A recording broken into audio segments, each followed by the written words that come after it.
Right, welcome back to the channel, guys. I hope you're good wherever you are at the moment. Obviously the rules are tight and there's lots of restrictions in place at the moment. And for those of you that have watched the channel over the last few months, I've been playing with Steve a lot. Now Steve plays most of his golf in the winter in South Africa on the Sunshine Tour, and each year the European Tour come through and have a South African swing, and because Steve's got a high enough ranking on the South African Tour, he gets entry into these events. So we've got 3 events in a row. The first one is here at Ram Park, then it's Leopard Creek, and then finishing off at Sun City. All in all, just got some amazing venues to show you. And what I want to do with this series is give you lot at home a really in-depth view on what it's like to play on the European Tour, exactly what goes on in preparation, playing, lots of different insights. But as this is episode 1, and I'll be trying to do these every other day. Just leave a comment down below. What do you want to see? Do you want to see player interviews? Do you want to see how Steve prepares for different courses, different conditions? Do you want to see lots of the footage of the practice rounds? Just let me know what you want to see, and I will be trying to get in as many of the suggestions as possible. And as I was saying, I know obviously the restrictions are quite heavy in certain places. Some of us are not able to play golf at the moment. Actually getting out here took quite a lot. Had to get specific COVID tests, had to get a letter from the South African Tour, had to go through quite a process to get here. So we arrived this morning. We've been up to get our COVID tests again, so proper swab up the nose, choke the back of your throat type thing, and 4 hours later we just got the all clear. So at the moment Steve is on the driving range with the flight scope, just getting some numbers, so we're going to go down there, have a chat to him. We probably can't get on the golf course at the moment just because it is quite late in the day. It's it's 5:20 local time at the moment, so I think what he's trying to do is just get a few numbers at the moment, try and work out exactly how far it's going, because we're 2,000 meters above sea level. I'm sort of just the in-between person this week, just trying to give as much information to you lot at home and hopefully just provide a bit of golf content. But either way, thanks for watching. If you want to subscribe. Like I said, going to be coming with a lot of content over these next few weeks. Yeah, I better get down to the range. Getting your poison down here? Yeah, get that down, mate. Right, here he is, the man of the week. Oh, not sure about that. We're here. Yeah, we're here. Well, I've just basically introduced the vlog and told them how we got here, all that stuff. So, right, what I want to do with this vlog is literally just show them, and from our point of view, what goes on. Yeah, what goes on before the tournament, and yeah, exactly. Yeah, because you probably don't see any of that really on TV or anything. So exactly, it's probably the first time that an event's been, or any tour event's been vlogged from inside the ropes. Yeah, you're probably right. Yeah, you get the odd interview, but you don't really follow the progress throughout a week and what you're trying to do each day. And exactly, I think it's probably a bit different than what people think it is. Yeah. So just starting now, we literally just arrived to the course a few hours ago. So what's the plan for this afternoon, really? Yeah, I mean, we waited 4 hours for the COVID test in the hotel. So just on the range, just got my flight scope set up, just working through my yardages, because sort of like we said in the other video, we're at altitude this week, so the ball should be flying about 10% further than in UK summertime. Yeah. So I just switched from yards to meters, so I just want to check that sort of the switch is about right, so that, and up here there's quite a big difference if you play in the morning when it's, I say cold, but it's not cold, when it's 20 degrees compared to when you play in the afternoon at sort of 30, 35. It makes quite a big difference in how far the ball travels. Yeah, so you're just trying to get some, so you probably try and get some figures tomorrow morning early then when it's a bit colder. Yeah, so I'll do this afternoon because it's near enough sort of the peak heat of the day. Yeah. And then try and capture some in the morning, so at least when you're playing you know roughly how far the ball's going to go. Let's get some driver numbers. Steve's a big boy these days, been on the speed sticks. Needs some more room on this range. That was alright for me, anything around 160. A few guys at home will like this. The old brand new Pro Vs.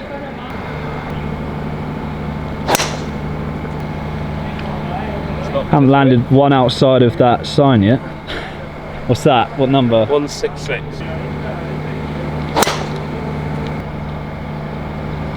Oh my god.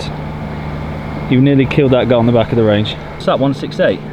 I'll almost take 169, mate, to be honest. So what are you playing on the course at the moment, about 160-ish out here? Yeah, I go a bit quicker on the course. Some guys are quicker on here and go a bit slower on the course. Yeah, bit of adrenaline and stuff. The data I've got on the course, I'm sort of 3 or 4 miles an hour faster on the course than what I'm on here.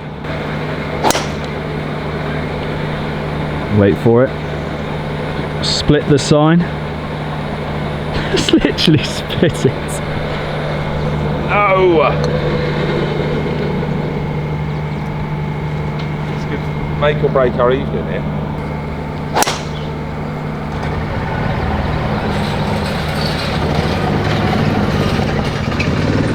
Mate, you are pushing it through that sign. 169. Oh! Pressure now, one shot. I'm not responsible for this, by the way. Oh yes, that is a bullet. That's got to be in the 170s. That has to be. Yeah, I've not even got one that I can round up to 170. A bit high. Bit high off the face. High at the face. Not terrible though. Yeah, Just a bit high out the face, yeah. I played it last week and they were quite slow, but. What do you think they'll be running at? Is that like a fairly standard? Probably sort of around 11. Yeah. Is that pretty standard on European Tour? Yeah. 11 to 11 and a half.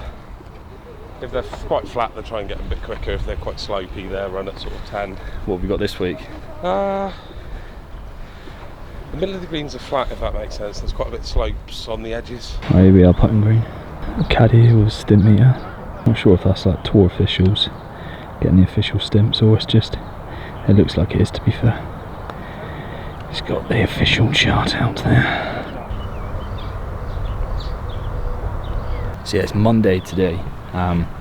Tomorrow's like the pro-am day, so won't be playing practice round tomorrow, but I think Steve wants to come up here just to get some practice in, do some more testing, just get loose for the week, and then the next 2 days will be the practice day, which we can actually get on the course. And because I'm caddying for him, we can probably might show you exactly what practice round looks like, how he's preparing, show you what the course looks like, how they set it up, green speed, rough length. So yeah, should be a good couple of days for the first episode. You dropped it badly before?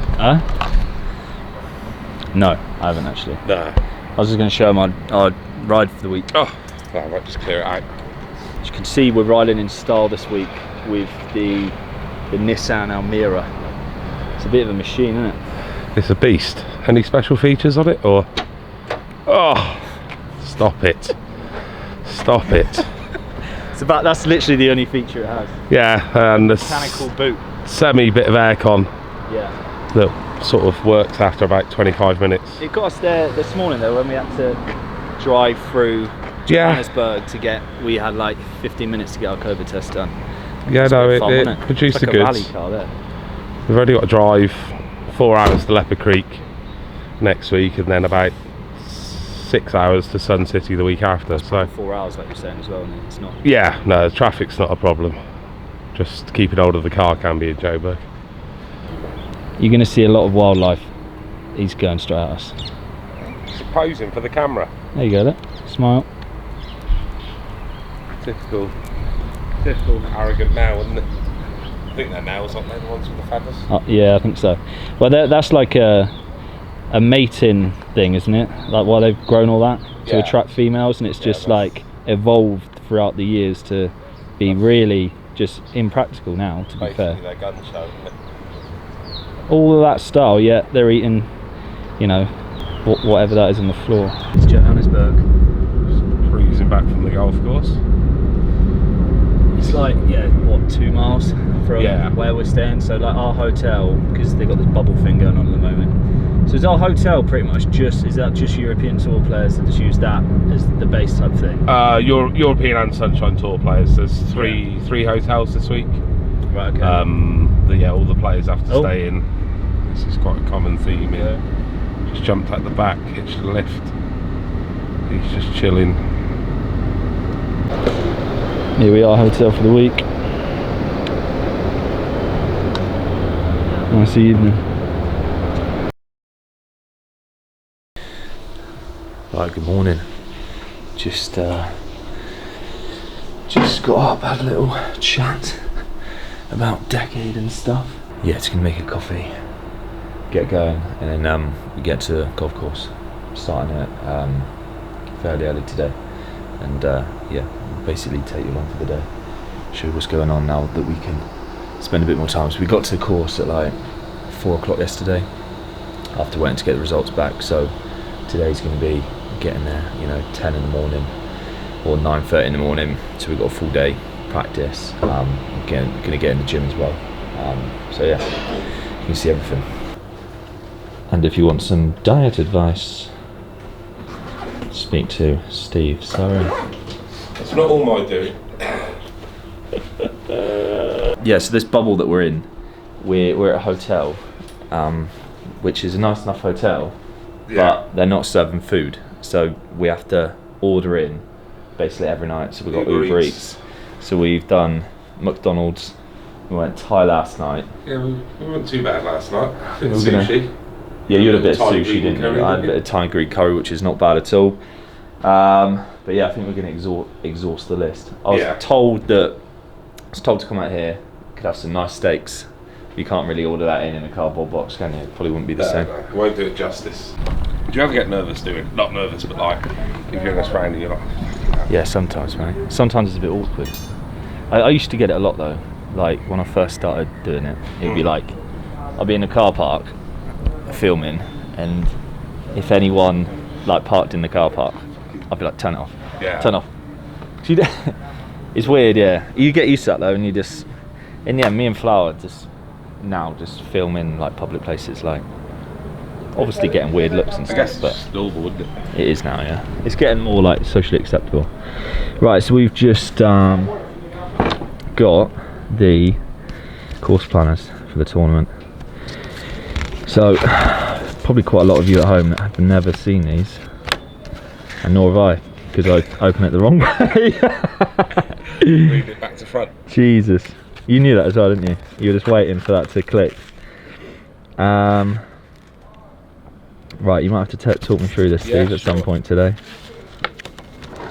So any hole that's sort of a slight dog leg, they generally have a photo. So the 245, this is in meters. So 245 would be the run out in this bunker. Yeah. With an X, which is this X here at 245. Then the Y will be this number here at 275. And then you've got the one there at 253, matches up with the Z. So you just use that to get your lines off the T's. Okay. And then obviously you can see the X is 245 from the T, 135 to the front, and then we get a pin position. So say the first round is 10 on, 4 from the left. So 135 would obviously be 145 to the flag. Then these the boxes on the greens are 5-yard grids. Okay. So you can say exactly where the pin is in relation to the slopes. Okay. Certainly if you've got a green book, which we don't have this week, but you can get quite precise on the pin location, etc. This guy's got a death wish.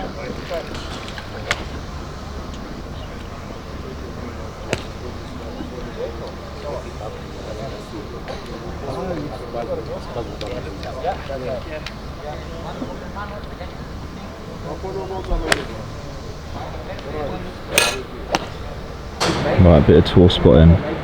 Got Anton Haig. Watch him hit one in a minute. Rips it.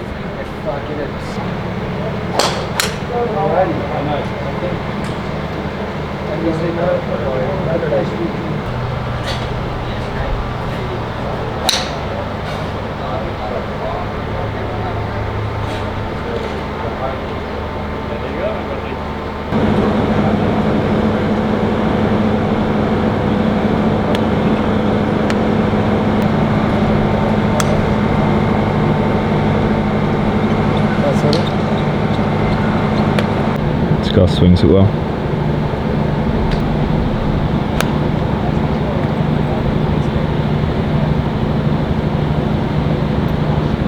trying to get it through these 2 tees. You're trying? But I'm having some difficulty. No, just working on a bit of speed and start line. I'm trying to get my eye line to match up to the string line. Do you do this each tournament? Just a constant check-up thing? Yeah, it's just something I do once every couple of weeks, just to make sure your eye line doesn't get too far out. Yeah. I tend to stand too far away from it and aim a bit left and then open it up. So I see it then. So try and get one to go through. So you're trying to get it to go through and end up on the tee, end up on the coin. End up on that coin, yeah.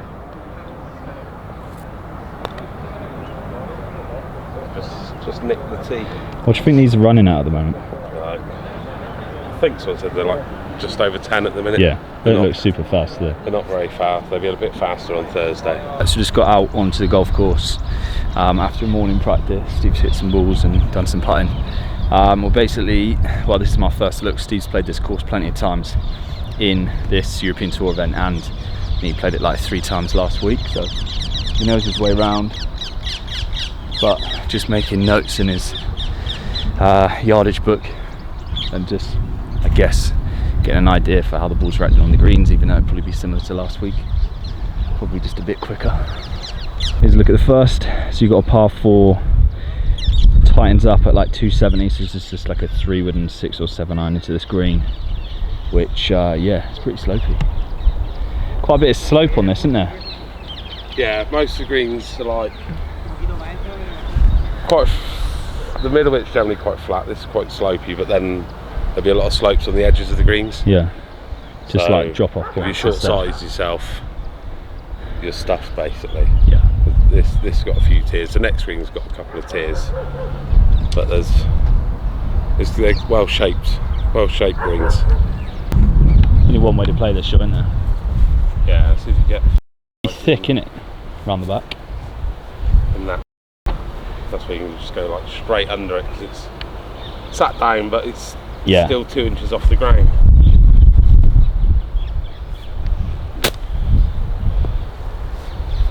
Playable. For me, Tabs, yeah. If you had your good socks on, it would be. Right, we've got second hole is a 503 yards, but it's playing because of the altitude, like 460, playing the metre yardage. But yeah, it's quite a demanding looking tee shot, isn't it? Yeah, you've got room. Most of the guys will be playing left edge of the fairway, and if you block it a bit up the middle, then happy days. Then you're fine. Yeah, we'll show you some of the lies up on the left. So the rough here looks pretty thick. Yeah, but the grass is so thick, the ball tends to sit on top of the grass. Yeah. Which can be really good, but then also, if you're hitting a short iron, it's quite hard to actually strike it at the rough because it's sat 5-6 inches off the ground. It's so easy to hit it at the top of the club, and then look a bit silly. Nowhere. Yeah. And what looked like a good lie is actually quite tough. Yeah, we're just talking as well about like looking at some of the guys on the range and the way they hit it. Obviously, you've got your rippers and you got your guys who don't swing it so well, but obviously still earn a lot of money and manage their way around. Yeah.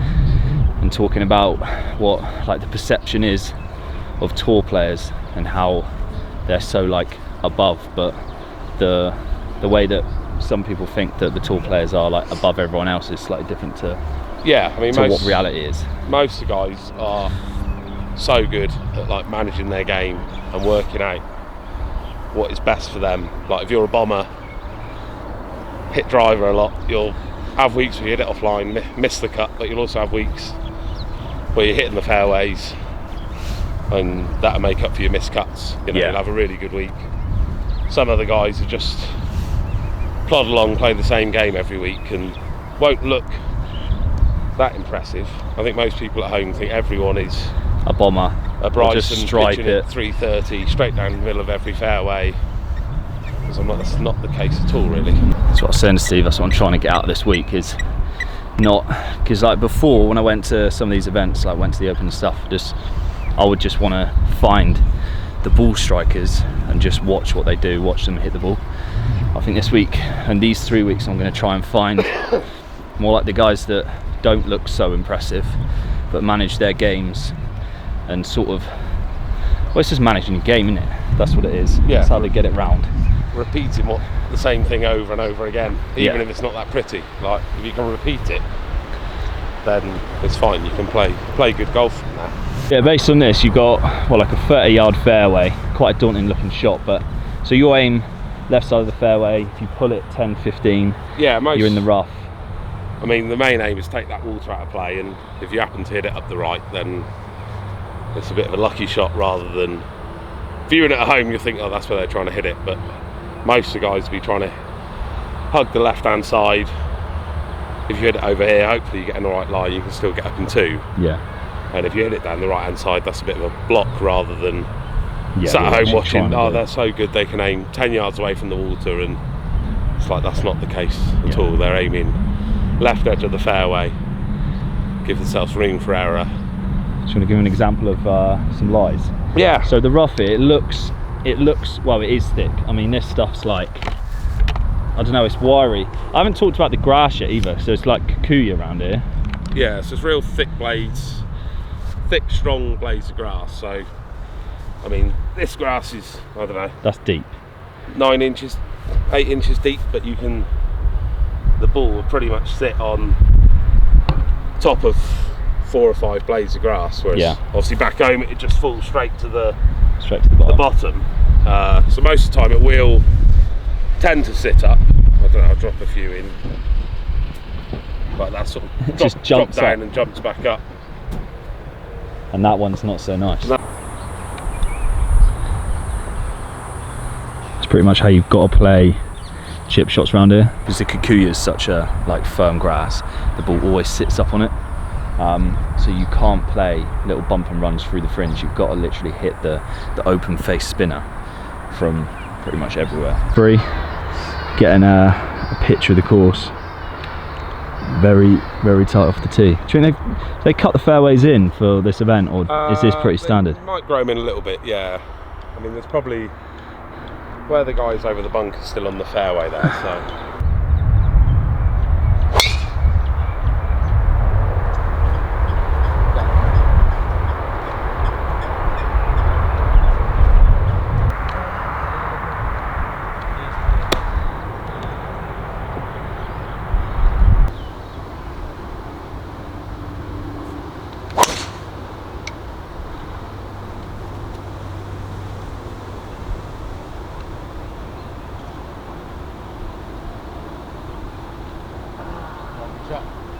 Bisa kéo.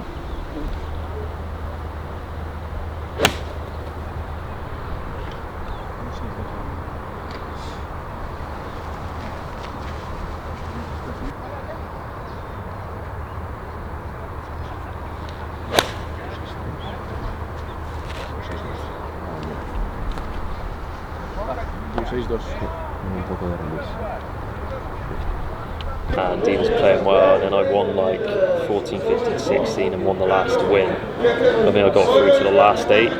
That was a big game, and then once I was through that, playing against quite a lot of friends. Yeah. But then yeah, when you get in the final against your best mate, he shared a house with me, the Airbnb for the night. It's such a weird experience. It was So is that knockouts for the final, so many of them? Yeah, so it was like top 64 make the match play, and then it was knockouts basically. So it's like anything's possible for match play. Yeah. But you keep progressing through, you know, getting closer and closer and closer. And then, but like the last day's 36 holes, so it's a long day. Yeah. It's a long week. Have you got that thought in your head when you're playing that what it means all day, thinking there's a lot on going this? to sleep that night. We were both sat there. He's like, mate, one of us is going to the Masters. It's like mental. It must be the first time 2 people ringed. Yeah. Good mate. We played golf since we were 15. Yeah. So we're good friends. Kendallshire. So yeah, woke up the next day and it didn't really feel like the final until you stood on the first tee. The trophy's there, cameras are everywhere, the R&A are there. And then yeah, I just played solid throughout the day and got to the back line of the final 18, and then it started to hit me. I was like, oh my god, I'm 4 up. How many holes have I got to go? I still could bottle this. You know, I was like, no, keep playing golf. And it was like, How many did you win by now? 4 and 3. Right, okay. So I got onto 15, and I boxed like a 15-footer for birdie. And I was like, Jesus Christ. And it Must be a bit overwhelming.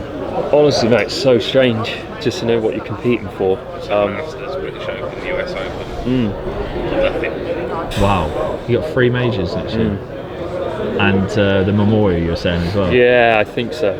So it changes your life really. It's just a good platform to sort of push off of really. So what's the plan after those events next year? Just play those and then turn pro the year after? Yeah, play those and then turn pro after the Open, most likely, which is great. So I was going to turn pro this year, but there was no Q score and stuff as well. Yeah. So it sort of fit in quite well, which is nice. So when you turn pro, do you automatically getting European Tour starts the rest of the year based on?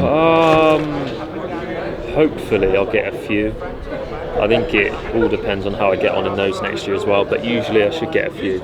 It'd be interesting to see with COVID. Obviously it's going to be limited starts as well, so but yeah, just got to wait and see how I get on next year, and it can even open up even more opportunities and doors. So yeah, but yeah, it's a good start, mate. Yeah, very good. It is